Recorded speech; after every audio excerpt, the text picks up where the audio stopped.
Hi, today I want to show you how you can easily keep your spray paint nozzle clean, free of clogs every single time.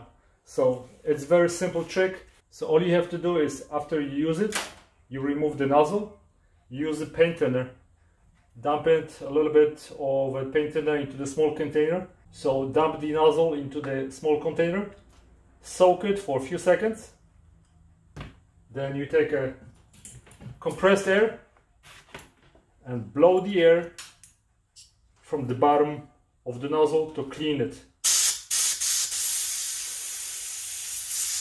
Now I can see the air escaping from this side. Nozzle is clean. It's simple as that. Then you can put it back on your spray paint can, and then next time you need to use it, your nozzle is not gonna be clogged. Hope you like this trick. Thanks for watching, guys. Goodbye.